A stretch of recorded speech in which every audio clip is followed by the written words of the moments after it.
بسم اللہ الرحمن الرحیم۔ رمضان المبارک میں حضرت الاستاذ حضرت مولانا مفتی سعید احمد صاحب پالنپوری رحمہ اللہ کے تعلق سے اطلاع ملی تھی انتقال کی۔ افسوس اور صد افسوس، ایک تو اس بات پر کہ میرے مشفق استاذ اس دنیا سے تشریف لے گئے، دوسرے یہ کہ حالات کچھ اس نوعیت کے تھے کہ ہم حضرت کے جنازے میں شرکت نہیں کر سکتے تھے۔ لاک ڈاؤن کی وجہ سے راستے سب بند تھے اور جنازہ حضرت کا ممبئی کے اندر تھا، چونکہ حضرت وہیں زیر علاج تھے۔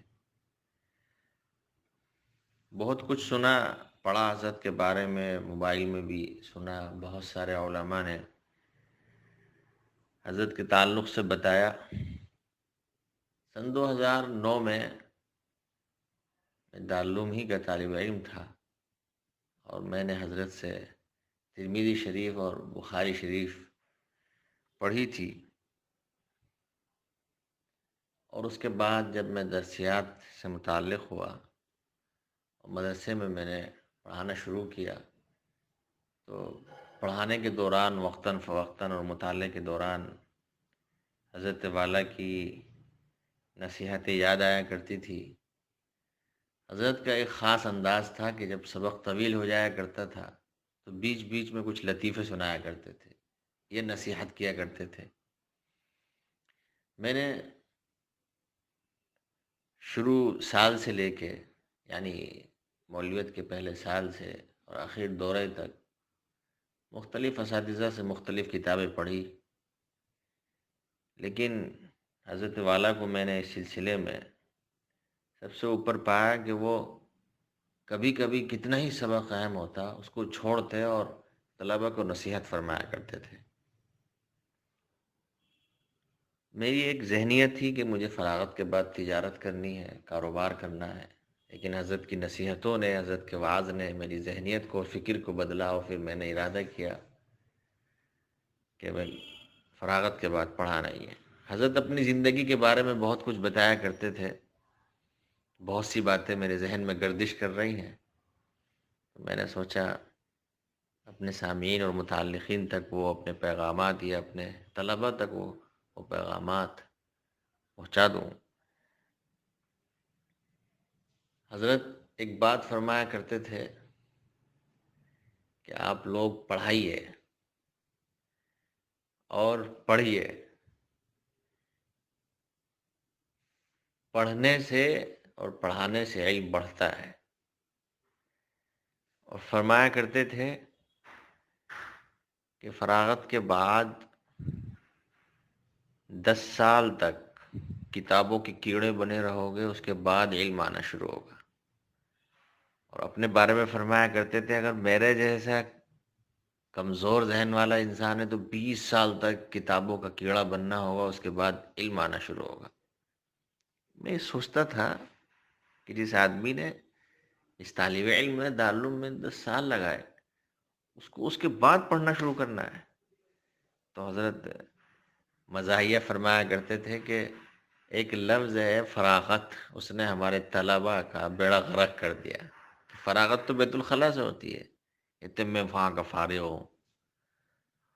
حضرت کا مقصد یہ ہوتا تھا کہ جب آپ یہاں سے پڑھ کے جائیں گے تو آپ پڑھ کے فارغ نہیں ہوئے، بلکہ پڑھنے کا آپ کو طریقہ بتا دیا گیا، اب پڑھنا شروع کرنا ہے آپ کو۔ اور ایسے حضرت فرمایا کرتے تھے کہ مال کی طرف، پیسوں کی طرف توجہ مت دیجیے گا۔ جب میں نے پڑھانا شروع کیا، اندھیر کوئی جگہ ہے وہاں حضرت نے پڑھایا، تو فرمایا کرتے تھے کہ تنخواہ ملتی تھی، 15 دن چلتی تھی، 15 دن کے بعد قرض شروع ہو جایا کرتا تھا۔ آج اگر یہ بات ان کے گھر والوں کو بتائی جائے یا متعلقین کو تو یقین مشکل سے آئے گا کہ 15 دن تنخواہ چلتی تھی اور 15 دن کے بعد تنخواہ ختم ہو جاتی تھی، اگلے 15 روز دودھ اور جو گھر کا راشن سامان ہوتا تھا وہ سب قرض سے آتا تھا۔ حضرت پان کھایا کرتے تھے تو سب بتاتے تھے کہ وہ سب قرض میں چلتا تھا، پھر تنخواہ ملتی تھی تو قرض دے دیا، جو بچا اس سے 15 دن کا خرچ پورا ہو گیا۔ اللہ رب العزت نے نوازا تو اس کے بعد حضرت نے بغیر اجرت کے دارالعلوم میں پوری زندگی پڑھایا، اور جہاں جہاں تنخواہ لے کے ان حالات میں پڑھایا تھا سب تنخواہ واپس کر دی۔ اتنے مخلص اور علم سے شغف اور محبت رکھنے والے میں نے اپنی زندگی میں واحد اپنے ہی استاد دیکھے۔ اور ایک چیز، علم کی عظمت کو اس طرح حضرت بٹھایا کرتے تھے اپنے شاگردوں کے مزاج میں، ہر طریقے کو بتایا کرتے تھے، پڑھانا پڑھنا کیسے۔ ایک بات مجھے حضرت کی بہت اچھی لگتی تھی، کبھی کبھی حضرت تشریف لاتے درجے میں تو فرمایا کرتے، کل میں نے ایک اختلاف بتایا تھا، وہ اختلاف الٹا بتا دیا تھا، غلط، وہ صحیح یوں ہے۔ میں سوچتا تھا 1200 طلبہ بیٹھے ہوئے ہیں اور یہی نہیں سوچ رہے کوئی میرے بارے میں کیا کہے گا۔ میں اس وقت چھوٹا تھا تو میں اپنے بچپن والی سوچ کے اعتبار سے یہ سمجھتا تھا، لیکن وہ ظاہر ہے بڑے ان کی شخصیت پہ کیا فرق پڑ رہا۔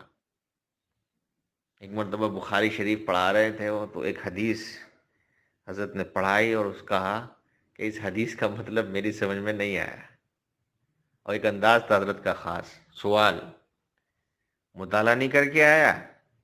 یعنی اپنے بارے میں حضرت نے کہا، یعنی مطالعہ نہیں کر کے آیا؟ تو خود ہی جواب دیا کرتے تھے حضرت، ہاں کیا ہے، فتح الباری بھی پڑھی ہے ابن حجر کی، فیض الباری بھی پڑھی ہے علامہ کی، لیکن ان دونوں بزرگوں نے جو مطلب لکھا ہے ان سے میں متفق نہیں ہوں۔ اللہ تعالیٰ تمہیں علم دے، تم سمجھ لینا۔ پھر بتایا کرتے تھے کہ ان دونوں نے کیا لکھا، پھر بتایا اس کو حضرت نے سبق میں، اور اس مطلب سے میں متفق نہیں ہوں۔ مجھے بڑی حیرت ہوئی۔ تو ایک فراغت کے بعد، دارالعلوم سے نکلنے کے بعد جب پڑھانا شروع کیا تو حضرت کی جو 2 جملے تھے اس طرح ہمت بندھایا کرتے تھے کہ درجے میں اگر کوئی طالب علم ٹوک دے تو اس کو عزت کا معاملہ نہیں، اس کی اصلاح کر لی جائے، علم تو مکمل اللہ رب العزت کا ہے۔ حضرت ایک تفریح میں جملہ فرمایا کرتے تھے، مولوی بن جاؤ، پڑھانا شروع کر دینا، اور اللہ تمہیں عزت مفت میں دے گا، اور مولویوں کا پیٹ مرغیوں کا قبرستان ہوتا ہے، کھانے کو اچھا دے گا اور پہننے کے اچھے کپڑے دے گا، اللہ تمہیں عزت دے گا۔ پڑھتے رہنا، پڑھتے رہنا، پڑھاتے رہنا، پڑھنے سے علم آئے گا۔ ہمیشہ وہ علمی گفتگو کیا کرتے تھے۔ میں نے دیکھا کہ آخر سال میں، جس سال ہم نے دورہ حدیث دارالعلوم میں پڑھا، تو اس سال حضرت نے ترمذی جلد اول اور بخاری جلد اول مکمل پڑھائی، تو پوری ترمذی پڑھائی اور پوری بخاری پڑھائی، ہر حدیث پہ کلام کیا۔ جب سارے اساتذہ کے اسباق مکمل ہو گئے تو حضرت صبح آگے بیٹھ جایا کرتے تھے۔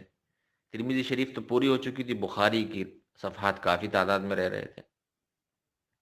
سخت گرمی ہوتی تھی اس وقت، رمضان سے پہلے، پگڑی باندھ کے حضرت بیٹھتے تھے، پگڑی عامتاً لگایا ہی کرتے تھے اور جبے میں، اور صبح بیٹھے 1 بجے تک، گرمی کا دن بہت بڑا ہوتا، 1 بجے تک پڑھاتے رہے، اور کمال یہ کہ خود عبارت پڑھتے تھے، 5-6 گھنٹے اس طرح بولتے رہے۔ میں اتنی حیرت میں کہ بوڑھا آدمی، کہاں سے اللہ ان کو ہمت دیتا ہے۔ بالکل میں حدیث کی کرامت سمجھتا تھا یہ، خود عبارت پڑھتے تھے اور مستقل بولتے رہتے تھے، نہ خشکی۔ میں نے نہیں دیکھا ان کو وہ اس درمیان میں بیچ میں پانی لے رہے ہوں، اتفاق کبھی پانی لے کے پی لیا۔ پھر ظہر کسے عصر تک پڑھایا کرتے تھے، اور جس دن بخاری شریف ہم لوگوں کی مکمل ہوئی، ہمیں معلوم بھی نہیں تھا آج بخاری پوری ہوگی، بڑی تعداد میں صفحے بچے ہوئے تھے، پڑھانا شروع کیا، پڑھاتے رہے پڑھاتے رہے پڑھاتے رہے پوری۔ اللہ رب العزت حضرت الاستاذ کو جنت الفردوس میں اعلیٰ مقام عطا فرمائے۔ ہم حضرت کے لیے کچھ نہیں کر سکتے، بہرحال یہ اللہ سے دعا کر سکتے ہیں کہ اللہ تعالی حضرت کو جنت الفردوس میں اعلیٰ سے اعلیٰ مقام عطا فرمائے، ہمارے استاد کی مغفرت فرمائے۔ بہت یادیں چھوڑ کے گئے، بہت سی باتیں بتا کے گئے، اور ہمارے پاس آج جو کچھ بھی ہے اپنے اساتذہ کی دین ہے۔ اللہ تعالیٰ جو ہمارے اساتذہ زندہ ہیں ان کی عمر میں برکت عطا فرمائے، آمین۔